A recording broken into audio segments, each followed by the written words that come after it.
Breaking news Johnny master గురించిన breaking news ఇది. Johnny మాస్టర్కు 14 రోజుల రిమాండ్ విధించారు.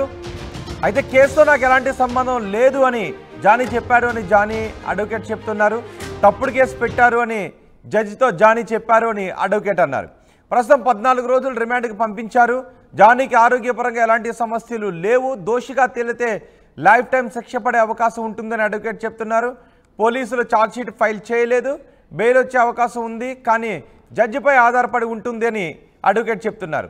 తనకు ఎముకల నొప్పి ఉందని జడ్జితో జానీ చెప్పారు అని అడ్వకేట్ చెప్తున్నారు. ఒకసారి జానీ మాస్టర్ కేసుకు సంబంధించి అడ్వకేట్ ఏం మాట్లాడారో చూద్దాం. ప్రస్తుతం మనం ఉప్పల్పల్లి కోర్టు దగ్గర ఉన్నాము. కొద్ది నిమిషాల క్రితమే జానీ మాస్టర్ని పోలీసులు అరెస్ట్ చేసి మరి రిమాండ్కి తరలించడం జరిగింది. మనతో పాటు అడ్వకేట్స్ ఉన్నారు, ఒకసారి తెలుసుకునే ప్రయత్నం చేద్దాము. అసలు జానీ మాస్టర్ ఏం మాట్లాడారు అంటే మెజిస్ట్రేట్ ముందు కూర్చోబెట్టినప్పుడు ఏం మాట్లాడారు, అంతా ఈ కేసు గురించి ఏం చెప్పారు? ఇందులో ఏం లేదమ్మా, సార్ అడిగారు, జడ్జి గారు కేసు గురించి అని చెప్పుకున్నాడు. ఈ కేసు నాకేం సంబంధం లేదు, తప్పుడు కేసు పెట్టినాడు అని చెప్పేసి అని డిలే చేసినాడు అని.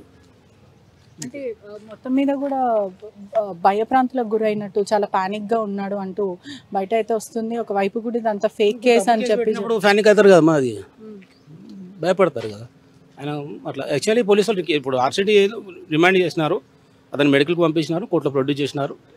జడ్జి గారు 14 days జ్యుడిషియల్ కస్టడీ ఇచ్చినారు, అప్ టు 10 వరకు. మొత్తం మీద కూడా హెల్త్ కండిషన్ కూడా కొంచెం బాగాలేదు అంటే పంపించారు. అలా బాగానే ఉంది, ఆల్రెడీ మెడికల్ సర్టిఫికేట్ కూడా సబ్మిట్ చేసినారు. అన్ని బాగుంటేనే కదా జడ్జి గారు యాక్సెప్ట్ చేసేది. అంటే జడ్జి వైపు నుంచి జడ్జి ఏమన్నారు అంటే ఇదంతా కూడా కన్సిడర్ చేశారా లేకపోతే జడ్జి గారు రిమాండ్ యాక్సెప్ట్ చేసినారు. 14 days కస్టడీ, జ్యుడిషియల్ కస్టడీ విధించినారు.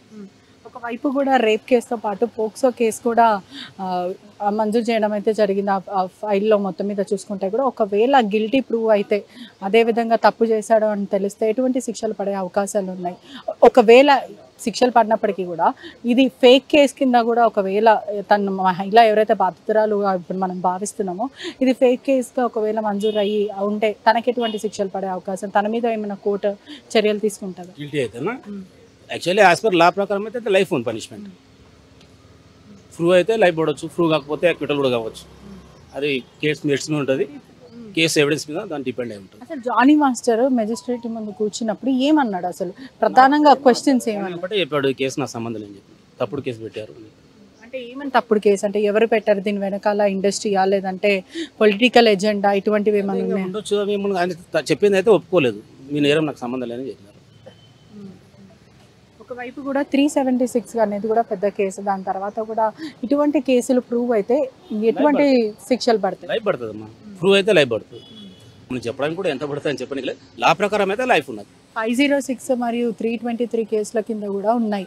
ఇవంతా కూడా పరిగణిస్తే ఫేక్ కేసు అని చెప్తున్నారు. 506 వచ్చి రిటర్న్ విత్ దేర్ కాన్సిక్వెన్స్, భయపెట్టించండి అని చెప్పేసి. 320 వచ్చేసి simple injuries without weapon.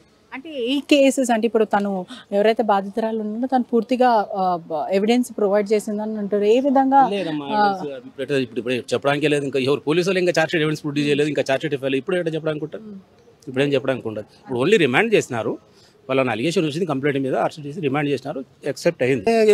Actual అయితే ఉన్నది, యాజ్ అడ్వకేట్గా అయితే చెప్పవచ్చు, ఉన్నది మెరిట్స్ మీద. అది జడ్జి మీద ఆధారపడి ఉంటుంది, సార్ ఇవ్వాలా లేదా అని చెప్పేసి. ఆర్గ్యుమెంట్ మీద కన్విన్స్ అయితే సార్ ఇస్తారు, లేదంటే మనం సెకండ్ చేసుకోవాలి, అప్పీల్ ఇవ్వాల్సి వస్తుంది. చార్జ్షీట్ ఫైల్ అయిన తర్వాత కూడా రావచ్చు. అతని హెల్త్ బాడీ లాంగ్వేజ్ ఎట్లుందంటే చూస్తున్నట్టయితే మీరు చూసారు కాబట్టి బాడీ లాంగ్వేజ్ అంతా ఎలా అనిపించింది అంటే? యాక్చువల్లీ బిఫోర్ ప్రొడ్యూస్ మ్యాజిస్ట్రేట్ గారు ముందు ప్రొడ్యూస్ చేసే వరకు యాజ్ పర్ సిఆర్పిసి ప్రకారంగా ఆయనను మెడికల్ చెకప్ గురించి హాస్పిటల్ ప్రొడ్యూస్ చేసినాక అన్ని ఫిట్ అయిన తర్వాతనే జడ్జి గారు ప్రొడ్యూస్ చేస్తారు, తర్వాతనే రిమాండ్ యాక్సెప్ట్ అవుతుంది. మనం అది ఇంకా ఎవిడెన్స్ ఇంకేం చెప్పడానికి లేదు. జడ్జి గారు ఆ సాటిస్ఫై అయితే ఎన్రోల్ ఇవ్వచ్చు అని చెప్పి మనం చెప్పడానికి ఉండదు, ఆర్డర్ వస్తుంది. అంటే కుటుంబానికి సంబంధించిన వాళ్ళు ఎవరైనా మాట్లాడే ప్రయత్నం చేస్తారా? వాళ్ళ భార్య వచ్చింది మేడం, వాళ్ళ భార్య వచ్చింది అంత ఇంకో వాళ్ళ భార్య తప్ప ఇంకెవరేం రాలేరు. వాళ్ళ భార్య కూడా ఇదంతా తప్పుడు కేసు అని చెప్పి చెప్తుంది. వాంటెడ్లీ ఇదంతా ప్లాన్ తోటి చేసారు, ఇదంతా ఇన్సిడెంట్ కూడా ఇప్పుడు ఏం జరగలేదు, అంతా తప్పు కేసు పెట్టారు. వాళ్ళ భార్య కూడా బయటకు వచ్చినాక ఇదంతా ఒక పొలిటికల్ ఎజెండా, దీని వెనకాల చాలా మంది ఉన్నారని చెప్పింది. జానీ మాస్టర్ ఏదైనా లోపల చెప్పాడంటే ఇది ఇండస్ట్రీ వాళ్ళు చేస్తారు కానీ లేదంటే పొలిటికల్ పెయిన్స్ అవి ఏమున్నాయా, నీకు నీ హెల్త్ కండిషన్ మంచిగా ఉంది అంటే నాకు బొక్కలో నొప్పి ఉంది సార్, అది ఒక్కటి తప్ప ఇంకేం లేదు, ఐఎమ్ ఫిట్ అని చెప్పి చెప్పారు. నువ్వు ఇదంతా చేసావా అని చెప్పి అడిగారా? అడిగాడు. అంటే ఏం కేసు పెట్టారు నీ పైన, ఎలాంటి కేసు పెట్టారు అంటే సెక్షువల్ కేసు పెట్టారు సార్ అని చెప్పి చెప్పారు, అంతకుమించి ఇంకేం అడగలేదు. ఇప్పుడు నువ్వు ఇది ఒప్పుకుంటున్నావా అంటూ ఇటువంటివి ఏమీ ప్రశ్నించలేదు, జస్ట్ రిమాండ్కి పంపించడం జరిగింది. ఏం అడగలేదు, కానీ మామూలుగా ఫార్మాలిటీస్ ఏముంటే అవన్నీ కంప్లీట్ చేసుకొని రిమాండ్ చేశారు. కుటుంబ సభ్యులు కూడా ఏమైనా అతనితో మాట్లాడే ప్రయత్నం చేశారా జానీ మాస్టర్తో కుటుంబం? పోలీసు వాళ్ళు అట్లాంటి ఛాన్స్ ఏమి లేదు, డైరెక్ట్ తీసుకొచ్చారు. కుటుంబ సభ్యులకు ఇంటిమేషన్ చేసినారు. ఇంటిమేషన్ చేసిన తర్వాత రిమాండ్ తీసుకుంటాం. వచ్చారు, బట్ వాళ్ళ భార్య భర్తలు ఉన్నారు కాబట్టి ఎవరైనా మాట్లాడుకునే ప్రయత్నం చేశారు? అట్లీస్ట్ మాట్లాడుకునే ప్రయత్నం అంటే ఇప్పుడు రిమాండ్ అయిన తర్వాత వాళ్ళు ములాఖాత్ తీసుకొని మాట్లాడచ్చు. ఇక్కడ ఏమైనా మాట్లాడే ప్రయత్నం చేయలేదు. మొత్తం మీద చూసుకుంటే కూడా జానీ మాస్టర్ ఒకవైపు ఇదంతా కూడా ఫేక్ కేసు, దీని వెనకాల చాలామంది హస్తం ఉంది, నేను ఒక ఇన్నోసెంట్ లాగా బయటికి వస్తానంటూ అడ్వకేట్లతో కానీ కుటుంబ సభ్యులతో చెప్పడం జరిగింది. నా మీద చాలా పెద్ద ఒఫెన్సివ్ కేసెస్ వేశారు, సెక్షువల్ హరాస్మెంట్, లైంగిక వేధింపులు, అదేవిధంగా టార్చర్, ఇవంటి సెక్షువల్ హరాస్మెంట్ కింద ఇటువంటి కేసెస్ అనేవి కూడా చాలా పెద్ద కేసెస్, మత మార్పిడి కేసెస్ అన్నది ఇటువంటివి నేను చెయ్యలేను, ఆమె ఇన్నోసెంట్ అంటూ జానీ మాస్టర్ చెప్తున్నాడు. వాళ్ళ వైఫ్ కూడా ఇదంతా ఫేక్ కేసు, మేము న్యాయ పోరాటం చేస్తామని వాళ్ళు చెప్పడం అయితే జరుగుతుంది.